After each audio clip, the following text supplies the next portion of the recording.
and I was like, and this was my last year's goal to have 5 courses online. And I'm telling myself, 10,000 people have learned what I knew about life. And then I look at you, 89,000 people. I'm like, I am clearly not doing enough. And I was hugely inspired.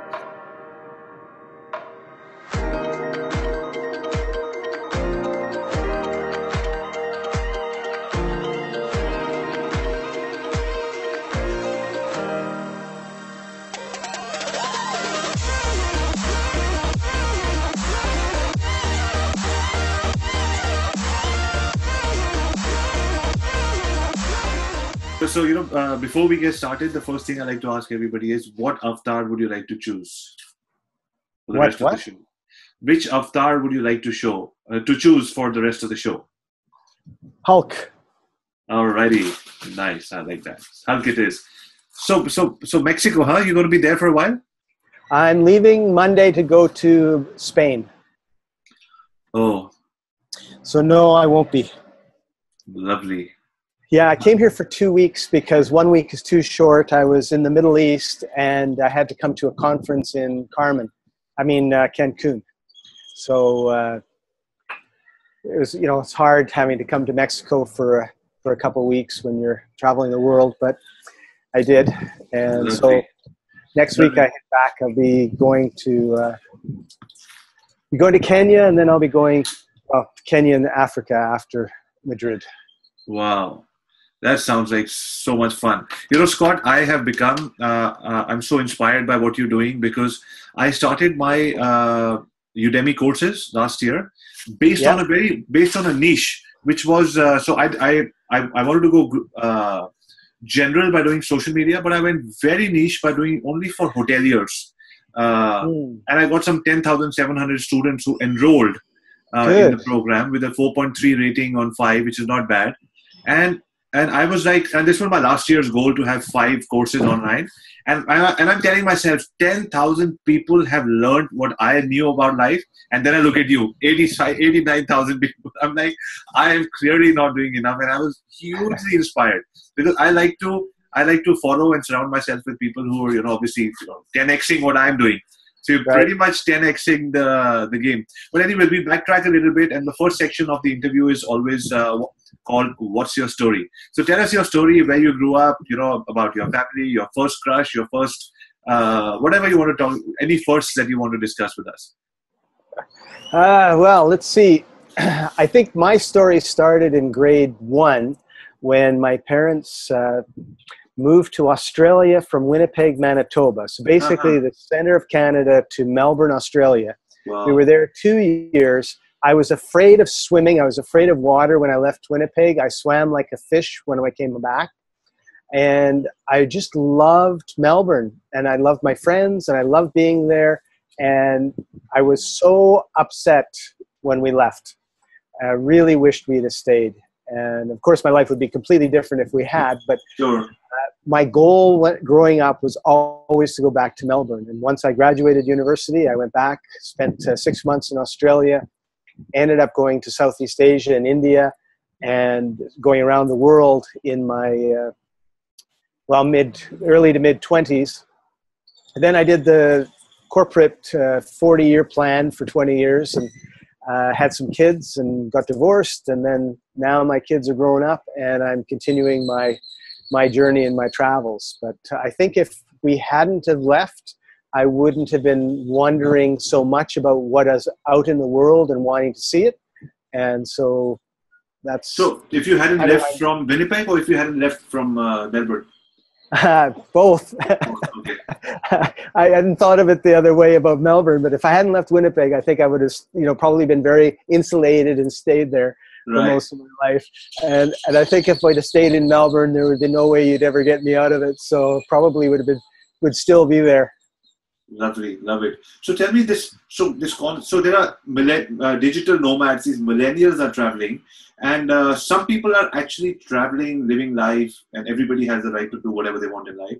But when it comes to, so yesterday I was reading an article by Jason Silva about digital nomads, and so they're talking about a lot of them are making decent money traveling and sharing their experiences and all of that. But a lot of people are not making enough money. So can there be a balance while you're traveling and you're making a decent income as well, so you can continue to travel? It all, I think, comes down to your goals and your mindset. If you think you're poor, it doesn't matter if you're traveling or not traveling, you're going to have a hard time making money. And I think that there are a lot of people who travel. Well, I think it's a general thing. It's not just the digital nomads. I mean, if you go down the street, I'm sure any city you're in, you'll find people that are not making as much money as they would like to make, or as that they need to really live well. I'm kind of, I have a bit of a different take on that. When about 25 years ago, I read a book by a fellow named Lester Levinson. He had cancer. He was an engineer. They told him there was no cure. He used his engineer knowledge to kind of figure out a solution, and he didn't have cancer anymore. I don't know if that's true or not, but part of the book that really inspired me was he traveled around the world without a passport and with no money. It's basically decided one day to leave his home, and he just walked out the door, and someone drove by and said, "Hi, Lester, where are you going?" He said, "The airport," and they drove him. And I can't imagine it happening the same way now, but part of me was always kind of inspired to travel, for free, right? Right. And of course, free is, I wish there was another word for it, because always it's an exchange of energy. And right. I think when we talk about free, it's something other than money that is exchanged. I think we always have to exchange something. You always have to give back. And if you give back more than you get, then I think you'll always be rich, regardless of your bank account. So when I decided to do my traveling, one of the things that I wanted to do was volunteer. I wanted to be able to give something back to the communities that I was visiting. And I knew something about myself, which was if I stayed in hotels everywhere I went, I would meet nobody and I would experience nothing. I have enough of an introvert in me that I would not go out to meet people. I need to be put in a situation where I'm basically forced to meet people. And I thought volunteering is great, because there's a task that I can be helping these people with. And of course I have to talk to them to be able to help them. And I can contribute some of my knowledge and some of my expertise and some of my, whatever hand work I need to do. And I found that really worked out well for me. And so usually about 3 out of 4 weeks of a month, I'm volunteering. And part of the thing with volunteering is they look after your accommodation, they give you a bed, and they feed you. So, so I think if you want to travel, you can very easily travel. And because there's 3 big expenses: food, accommodation, and airplanes and trains. Sure. So if you take 2 of those 3 out of the equation, then all of a sudden it becomes very cheap. And I've had months where I've recorded my expenses and I spent $200, had a nice place to stay, ate great food, and contributed, and I got to know a whole bunch of people in the community. So I think those people that say, you know what, I don't have enough money to travel, I'm struggling when I'm traveling, they need to look in the mirror and say, what am I giving?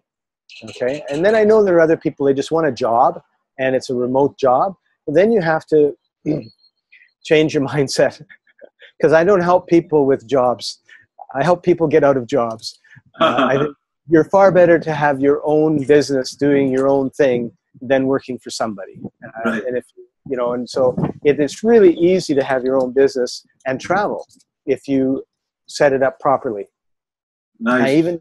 I even know people that have a catering business and travel. And I couldn't believe that, because to me, when I think of traveling and having your own business, it's building websites or podcasting or doing videos or like all these sort of online things. And a friend of mine here in Playa del Carmen was telling me about someone they knew who was a caterer, owned a catering company. And she says, yeah, she just manages everything virtually and has great people doing all the work. And I thought, wow. So I don't think there's any limitations to the type of business that you can have and can travel, as long as you remove yourself from having to physically do the work that is a physical type of work. For example, a plumber. If you're a plumber, you can't be in Playa del Carmen and fix a pipe in New York, but you can, but you can have a business, right? You can have a business where you have plumbers that you look after and manage, and they do all the work. So it's just how you look at it, in my opinion. Oh, I love that. I love that. So this is automatically taken the conversation to my next question, which is that you obviously believe that people can work remotely and still make a living. And also you have some very successful podcasts and very successful Udemy courses. So what would you like to touch on first? How did you get started on the Udemy courses, and how did you get 90,000 people to, was it the subject line because it was so very powerful, travel around the world for free and still make a living, or was it consistently putting out videos and you never know which one does well? Well, I have 85 courses in Udemy, and I have 130,000 students. And when I first learned about Udemy, I was very excited, and it actually came directly from podcasting. I was asked to talk to the marketing department of the company that makes the Starbucks app about podcasting, and after I was done, the managing director of marketing came up to me and he said, "Scott, you've got to do a video course on podcasting." And it's kind of like, Moses on Mount Sinai. It was like, there's your mission, go do it. There was no question. And so I did the course, and I wanted to put the course somewhere where I didn't have to worry about technical things, about videos downloading properly and all the rest of it. Right.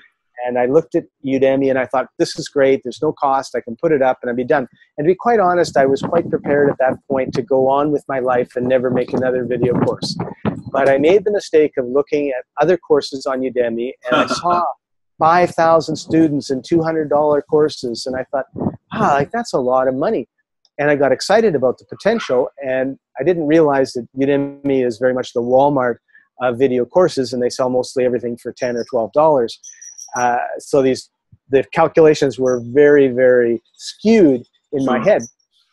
But fortunately, ignorance oftentimes is bliss. If you knew what it would take to do something, oftentimes we wouldn't do it. So it's a good thing we don't know. And before I knew it, I had 5 courses that were recorded. And at that point in time, I was still editing my own videos. And I had done it with other people that I knew that I thought they would be really interested in being a part of this. And they were. But I knew one thing, and that was if I was going to be editing these videos, it was going to be 5 years before the next one got done. So I was forced to outsource, and I have no background in video editing. I have no background in recording or audio or any of those things.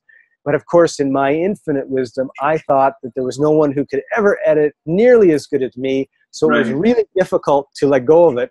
But I did. And she's been editing my videos for 3.5 years now, and I love my video editor. She is like a zillion times better than me. I just like, wow, and we just rave about the job that she does. So I'm so happy to have her helping me. So I came up with a system which was basically, if you take 6 months working 12-hour days to put together your course, and at the end of that you launch your course and you have 3 students, you are going to be devastated. And we never know what's really going to be successful. And particularly if that course is sold for $10. That's like, oh my God, all this work, $10. Put me out of my misery now. So what I do is I do a 3-hour program, which is basically, it takes 3 hours of your time, 3 hours of my time. We have a really nice course that's about an hour to an hour and a half long. And that we then use that to start our Udemy career, okay? And if it flops and nobody likes it, it was 3 hours of our time and a couple $100 for the editor. So it's not a big deal. And what happens is, by going through the process, you learn things. So you learn how to work together, how to make courses better, how to make courses easier. You start getting feedback from Udemy. It's really like market testing. You put a course up. Is it really going to do well? I tell you, the first course will probably do poor, simply because it's your first course. You don't really know what you're doing. Second course will do better. Third course, you're starting to get in the groove. And by the time you've done 10 or 15 courses, you're away to the races. And if the courses are only an hour or too long, then you're only looking at 10 hours of video. And most of us know way more than 10 hours of video. Which brings me to the second point when it comes to Udemy, and that is, most people make a part-time income on Udemy. Like, it's not enough to probably pay the rent for most people. And that's okay, because the way I look at Udemy is it's a lead generation. Actually, just coined a new phrase that I really like it: lead generation through education. Okay. In other words, if you're a coach or an expert in your field, and people spend a couple hours with you watching a video, they feel like that's you. They feel like they know you. They understand what you're about. They like you. They love you. They want more. And that could be a live workshop in Cancun. That could be, coaching one-on-one, group coaching, masterminds. I mean, there's all, or it could be selling your books or your software and that sort of thing. That is so powerful. I remember you saying that this point. I don't know where I read about this, or maybe when I spoke to you last time. That it is a huge lead generation tool if done properly. I remember you said that as well. Would yes, that be have enough call to action and all of that? Yeah, Udemy wants to be an educational platform. They don't want to be a sales platform. So you have to be careful. They do give you a bonus lecture in which you can sell all that you want in that lecture. And what I tend to do is I tend to tell people, look, the Udemy platform is not really set up for good communication between the students, amongst the students, and also between the students and the teacher. So I have a Facebook group for us. Go there. You can ask all the questions that you want. That's a good point. A lot of my groups are quite active because the people that are joined obviously are very interested in those topics. And of course, you have to learn how to look after your groups and keep them active and everything else. Like, you have to, it's like chickens, you have to keep sending them seeds and feeding them, or else they're going to be going and looking for someone else to get the food from. But that's working out really, really well for us. And so so what Udemy does is it brings you people who have paid money to learn what it is that you know. So they're buyers. It's buyer traffic. And instead of you going to AdWords or Facebook ads and paying $5, $10, $100 for a click, that's just a click. I mean, that's a total cold thing. You have these warm people that Udemy is bringing, and they're paying you $1, $5, $10, $20 for these leads. And so the trick then is to be able to really work at how you can develop that relationship. And Udemy gives you 4 educational emails and 2 promotional emails. Promotional emails are for promoting other Udemy courses. Really hard to do that if you only have 1, which is why you need to have a lot. Right. But then the educational ones could be, you put up a YouTube video on Facebook marketing, and at the end of the video, of course, you have your call to action. Well, that's an educational video, and you can send that out to your 10,000 or 15,000 or 130,000 students, and you're going to get a certain percentage of those people that get the email and a certain percentage of them that to take action, and you have to kind of watch it yourself to see how good that is, right? Powerful. So you can, the second point was that you can send emails to the Udemy data. They allow you to do that. And yes. So that's powerful. The other thing you mentioned before that was that there are bonus courses where you can talk about a little bit of call to action and what else you're doing. And the first point that you started with was, I'm sort of backtracking. The first point you started with was that use it more as a lead generation and a brand awareness tool for free. Right. But yes. But if I say that, for example, if I say I've got 10,000 students and I do more courses and I've reached 20,000, should I try to get a number in mind saying 10% of them should be monetized at 15%, at $15 a course, or there's no math that works like that? As far as I know, nobody has talked about that, and I don't know what the answer is for me, because most of the time, I have 2 or 3 co-instructors that I do this with, but most of the co-instructors I don't do this with. They just want to have coaching clients. I just say, let's use it, get your coaching clients. I don't want to be involved in trying to figure out if it came from Udemy or came from somewhere else. So, and it also depends on where you're getting.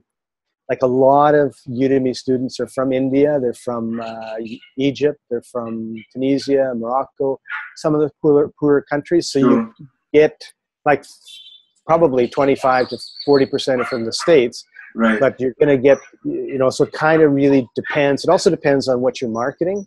Right. And, the people who are making big money on Udemy are mostly doing programming courses, like how to script Java, Apache servers using Linux kernels, or some crazy stuff that I just don't understand at all. Yeah, and me too. But when I look at the guys who say, "Yeah, I'm making lots of money," they're mostly doing that.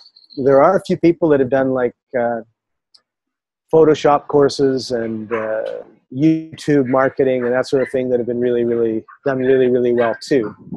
And there are people who have had a big following. That following has followed them onto Udemy, and they've done really well. Like Gary Vee's got a course there. Yeah.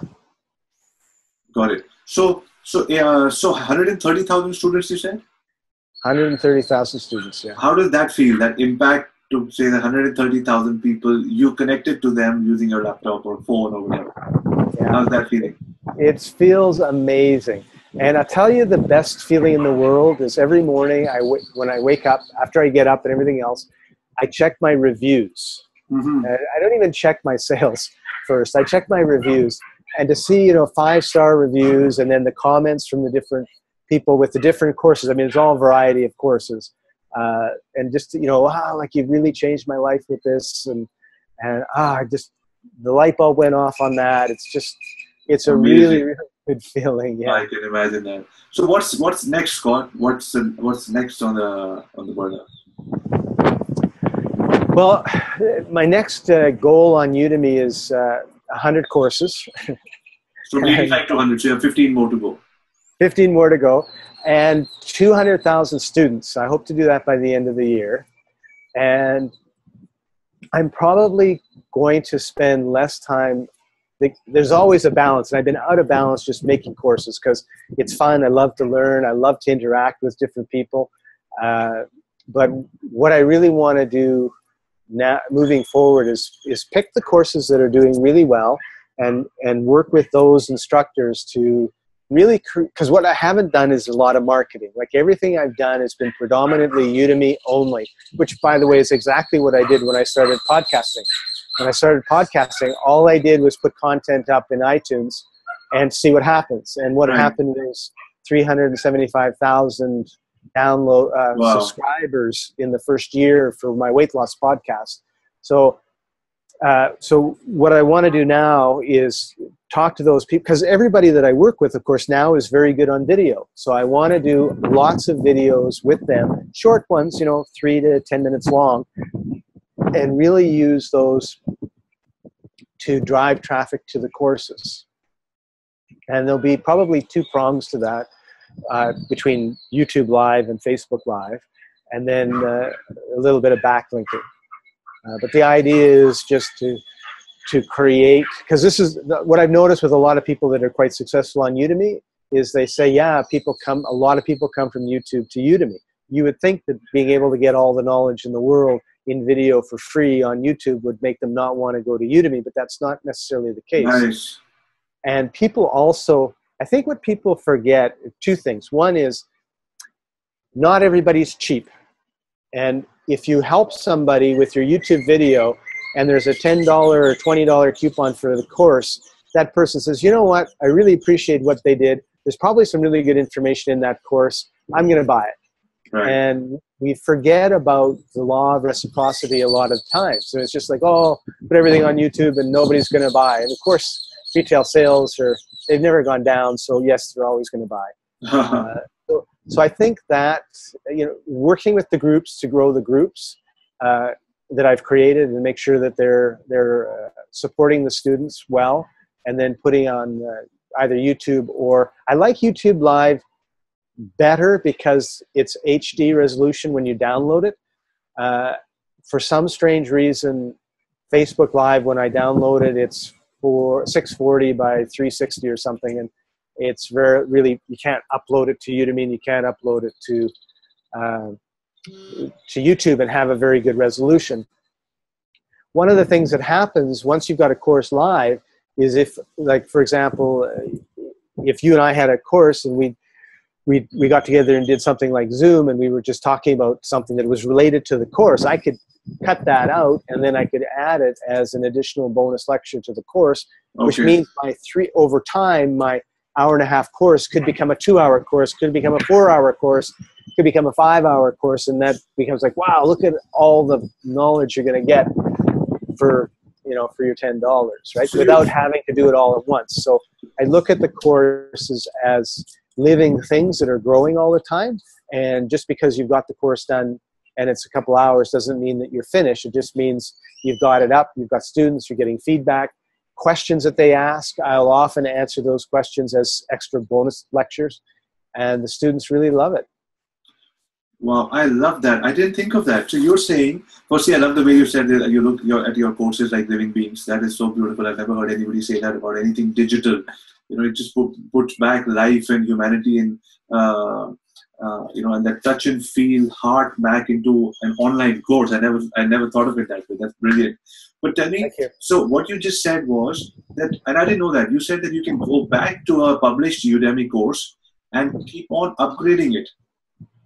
And also you can, and one of the ways of doing that is not only adding extra content, which you can do by, getting on more speakers or, other experts, but you can also, one hack, I don't like to use that word a lot, but is that you can actually go back and add that as a bonus lecture so that the existing students come back to your course, say, I took this course, I've already paid for it, and he's got a bonus lecture, and they come back to you. So the engagement with your brand continues. Yes. That is very powerful. I didn't know that. Wow. One of the worst things you can do is put up a course and abandon it. And I'm sure that there are courses you could look and it would feel like mine are abandoned. But if somebody asks a question, I'm answering it all the time. And there's a company that does social media marketing. In other words, you put a post and it goes all over the place. And they put a lot of their training on Udemy, and nothing ever happened. Like it just felt really impersonal, right? And so I think it's really important, like, because people would ask questions and it was like 7 months ago they asked a question and there was no answer. Right. So what you really want to do is make sure that you're on top of any questions from your students and that you answer them in a timely manner and add value with the questions, with the answers to the questions. Brilliant, brilliant. Tell me, Scott, and it's just, very honestly, thank you so much, because there are light bulbs going on as I speak, and I'll show you the light bulbs when we edit this. So I wanted to know, Scott, when it comes to your regular day, you're traveling around the world. I love the breeze, in that frame. You living life on your own terms, life by design. How does your morning start? What is your morning ritual? Because you have so many channels to check. You have to reply to people on Udemy or Facebook, YouTube. How do you prioritize, and how do you make sure that you're doing everything every day, or how does that calendar work? Well, that's a great question. Basically, about 7:30, my alarm goes off, and I spend the next hour kind of in that state between sleep. And for 20 years, I managed grocery stores, and at 7 o'clock, the alarm would go off, and I would jump out of bed because I should have been up at 6:30, and I'd rush to the shower, and I'd rush here, and I'd rush there, and then I'd jump in the car, and I'd rush to work, and the rest of my day was rush, rush, rush, rush, rush. So I start the day off nice and slow, and I'll have a shower, I'll kind of get ready, and then I'll get a bite to eat, and then I'll come out on a place like this with my iPad, and I'll quickly check my emails, I'll quickly check my Udemy reviews, and then I'll check my Udemy sales and see. And when you do that, there's a little red button that pops up that says questions on your courses, and I'll just check that and I'll answer the courses. And it only takes, well, I don't rush it, but I don't think it takes more than half an hour. Okay. So, and then I've kind of got it covered. If there's, the nice thing about building websites and doing courses and that sort of stuff is it's not brain surgery, and there's no emergency. Right. People who think it's an emergency, but it's really not. So I train all of my clients that there's no emergency. It can be urgent and it can be important, and we'll get it done in a timely manner, but we're not going to be playing the, oh my God, you know, I gave you an email at 4 minutes ago and you haven't responded game. And I had an interesting thing. Like so I have about 3 or 4 clients that I've had for 15 years. I build their website. I help them with their marketing. I answer their questions because I know their business as well as them. They need somebody to I consult, I guess. Sure. They need someone to, you know, to ask, to bounce ideas off of. Right. And one of them is a home renovation contractor in Vancouver. And he likes, I never understood this, but he would say, come over for a burger. I'll barbecue up some burgers and we'll talk. And I loved his burgers. So I came over and he would barbecue up and we would talk and get everything, you know, that we needed to get figured out.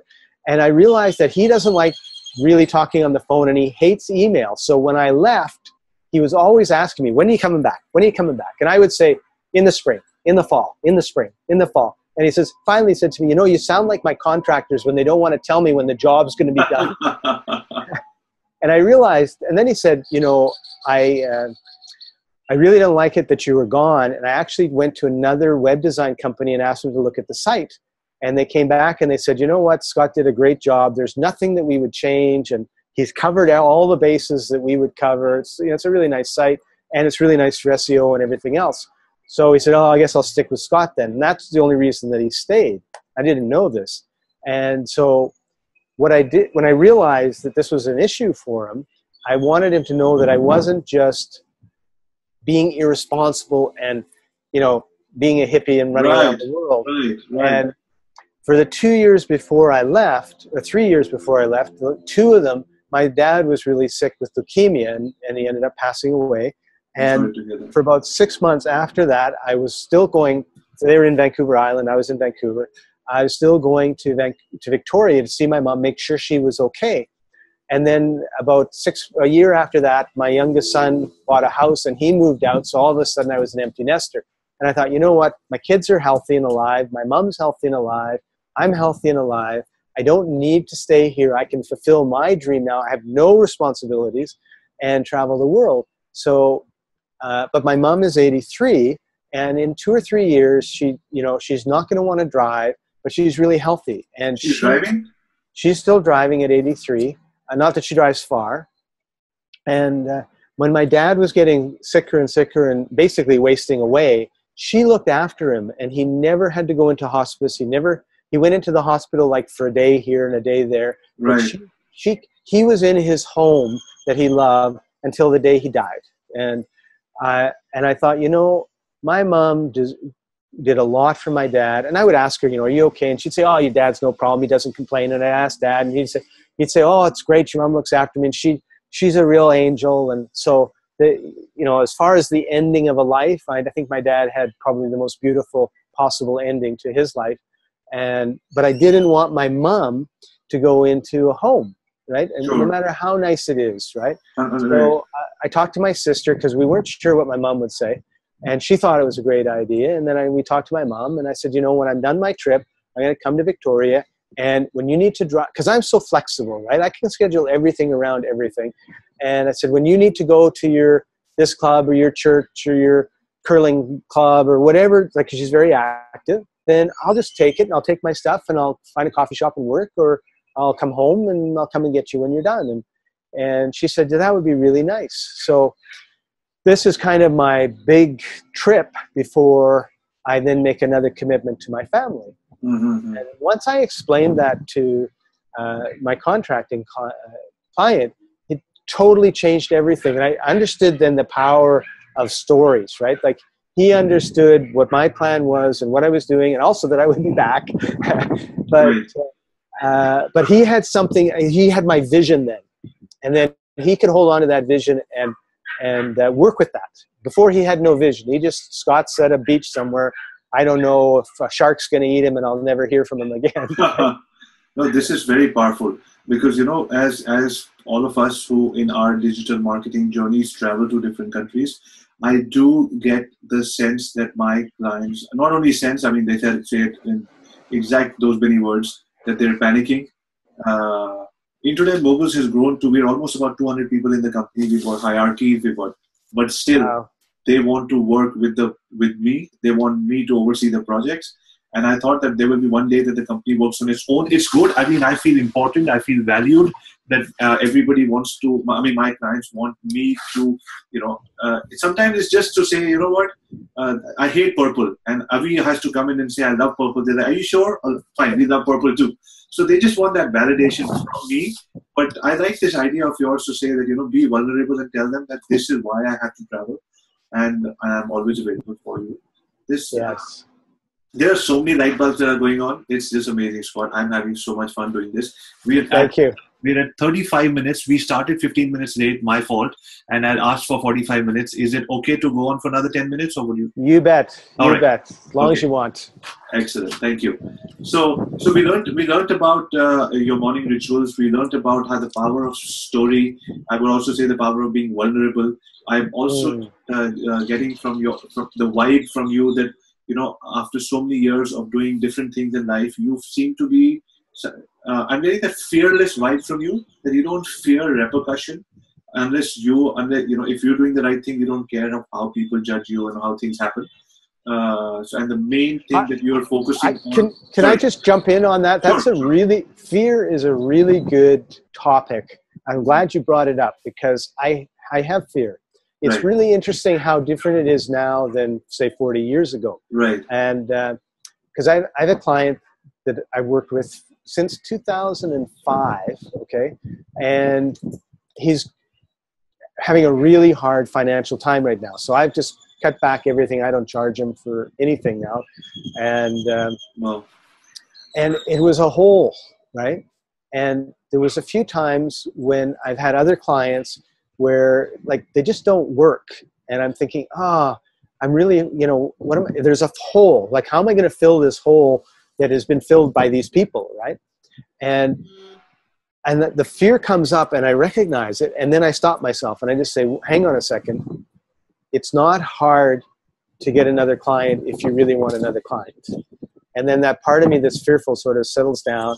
And the other part of me says, yeah, that's right. We have lots of people that we could talk to about working for or helping or consulting if we wanted to. We've just got the number we want because we're able to live the lifestyle that we want to live with this number of clients.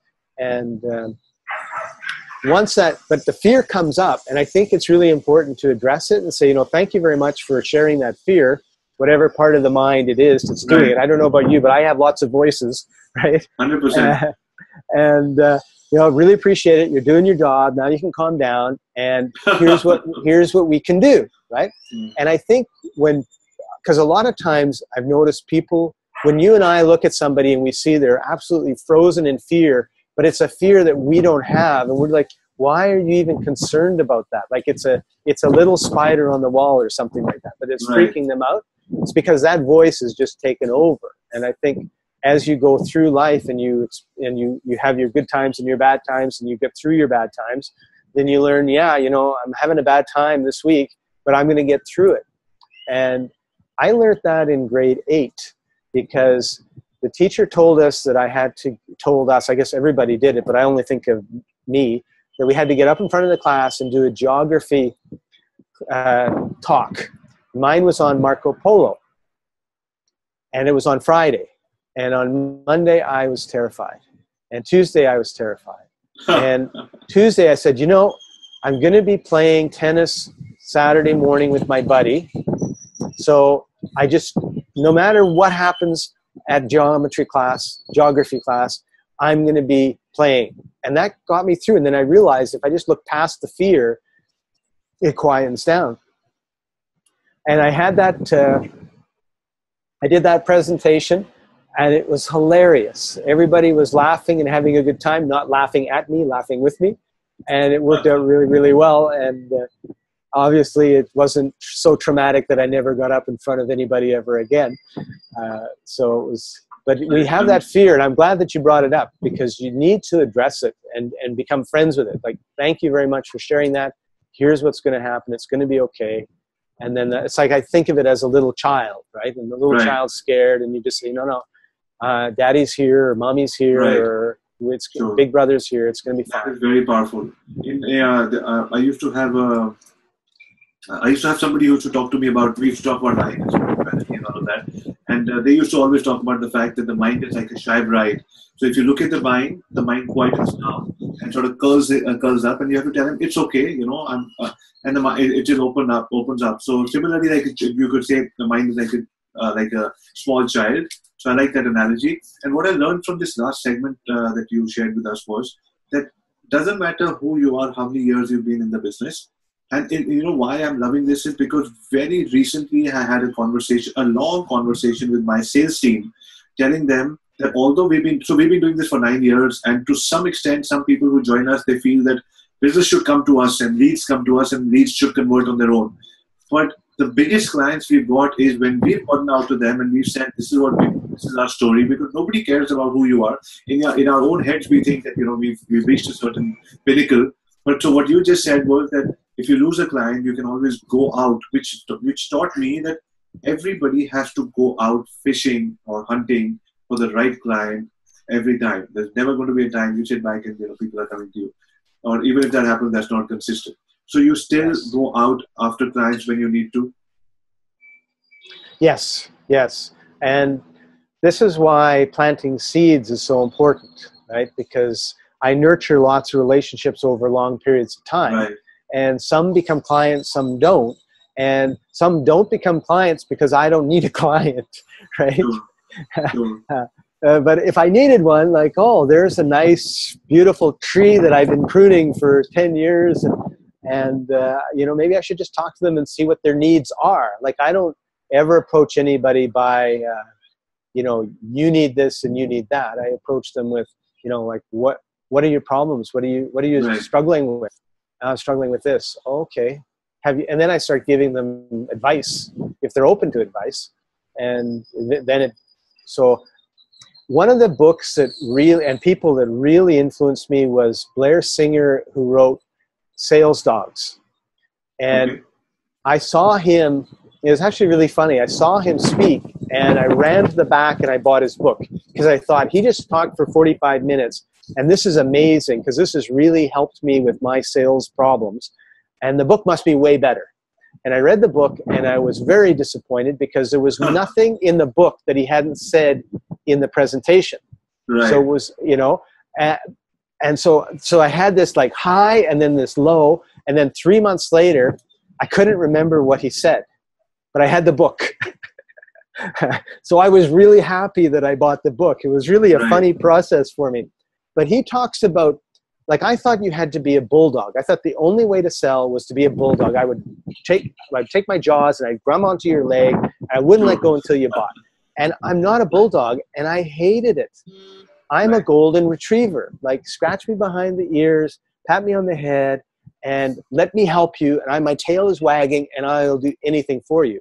So, and that's the way that I work. And what happens is people who talk to other people and they say, oh, I have this problem. What will then inevitably happen is talk to Scott because he can help you solve the problem. Because I'm the golden retriever. I'll come in there and I will fix everything. And so knowing what type of dog I was, like, I went from total struggle to make a sale to just not a problem, not a care in the world. Because I would just help people with their problems and then they would hire me. And that was so much better than just trying to be something that I was not. So that's a book. It talks about what kind of dog you are. Yes, in terms of sales, yeah. So they had the poodle, they had the chihuahua, they had the big dog, they had the bulldog, and they had the golden retriever.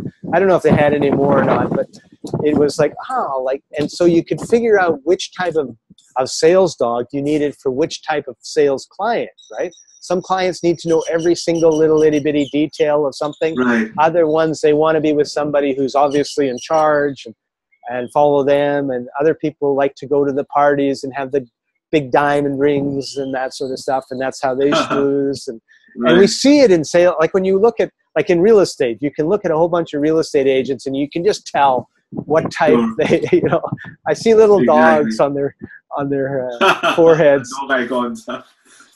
I learned this recently where they said that when you go into a sales meeting, you ask, you see somebody wearing new shoes or a new T-shirt, and you say, Scott, nice T-shirt. Where do you get it from? You say, I got it from H&M, or I got it from Zara or whatever. So he said, oh, so do you look at other t-shirts? He said, you know what, you know me, Avi, I look at one t-shirt, I know I have to have it, especially with black with white on it.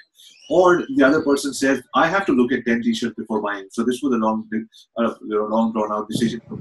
So then you know, Yes. in your sales meeting, how is he going to behave? Because his decision-making styles, are pretty much similar. Right. That's a good tip. I like that. Yeah, I just learned it from Jerry Holland, here in Vancouver. So Nice. I just Good thought guy, that's Jerry. yeah, I actually immediately came home, had a quick sales call with my team, and I said, very short, I just want you to remember this, and I thought it was very powerful. Great. Cool. So, Scott, I think we've almost at the end of this time. I want to respect your time. At the same time, I would love to have you again here, because I'm enjoying this conversation in a very selfish way, because I'm learning so much for my business. It's I know my show is supposed to be for the audience, because most of the time the audience is from Asia, and now I'm building an audience in North America as well. And I'm seeing, even if the people come back and write comments and say that that tip I used in this part of the business to get this result. And that's when I sit back and say, oh, thank God, let me do more shows, because this is getting to be more fun. And Nice. and especially because I'm 41 years old. The only thing, I don't have any regrets. I wanted to go to I wanted to go study abroad. At that time we couldn't afford it, but I don't have that as a regret, because I did a lot of other things at that time. But the only thing that I think back is that if I had access to Scott through Avi's show, or through Ricky through some show, my growing up years would have had a lot of answers would have come in. That there was no Google when I was growing up, and Yes. despite whatever my grandfather wanted me to do, I would never open the encyclopedia. It was too boring for me, right? So I would just go about asking people questions, and a lot of people would shut you down and say this is stupid, because maybe they didn't know themselves. So that was the end of asking questions. Now this is this generation, information age, where information is leading to transformation, and people are actually showcasing their lives, like you are saying, I'm in Mexico, I'm making a living, I'm taking care of my mom, I have a plan, I'm not somebody who's abandoned everything and gone to the Himalayas, and I'm still happy, and that is possible. So this is really very inspiring, because I don't want to be a 41-year-old looking down on an 18-year-old sitting on a beach and saying you're wasting your life. But to a large extent, I see a lot of digital nomads fooling themselves, because firstly, they're making zero money. Secondly, they've run away from responsibilities. And one of my talks, whenever I give a talk, although the talk is always around social media, but my second chapter is always stay close to the router. And I say we're all devices, and our router is our parents are our routers. So the closer the device is to the router, the more you have more access to the internet, and you have more beams. So you can download more information about yourself. So, but a lot of youngsters, a lot of people go through life spending time away from their friends and family and parents, because parents they're like mirrors to us. They know us the most, and sometimes we don't like to see the mirror. So we travel around, we do whatever to understand ourselves, which is not bad, but we must recognize, I like to tell a lot of millennials that we must recognize why is it that our parents are making us uncomfortable. All parents are not bad, like some of the people are saying, forget your parents and all of that, So there are some stories out there, but in most cases, they're only trying to, it's the same DNA. So there is something in them that you find in yourself which makes you uncomfortable. It's not them really. So that the story of your mom and how you made this promise to her is the favorite part of my show, because I'm 41 and I am a proud mama's boy. I speak to her every day, and I know she will be watching this interview and she'll be like, you know what? Hi, mama.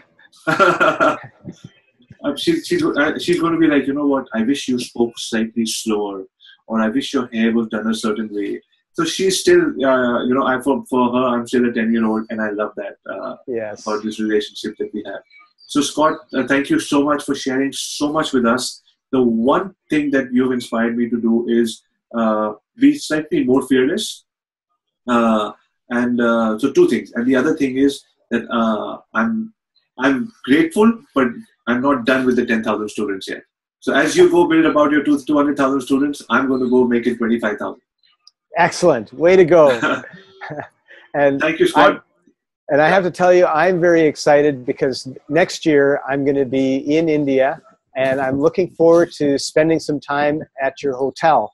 So 100%. I'm going to let you know when I'm going to be there long in advance, because I'm hoping that you'll be able to stay there at the same time. That would be just amazing to me. That would be amazing. We'd love to do it. Either in Delhi at the Janta Hotel or Goa at the Tamarind. And Goa will be more fun. It'll be the kind of scene that you're in right now. And Yes. I look forward to making this happen. Awesome. All right. Great. Thanks for having me on the show. It's been a lot of fun. Same here. Thank you very much. Really appreciate it, Scott. All the best with your journeys ahead.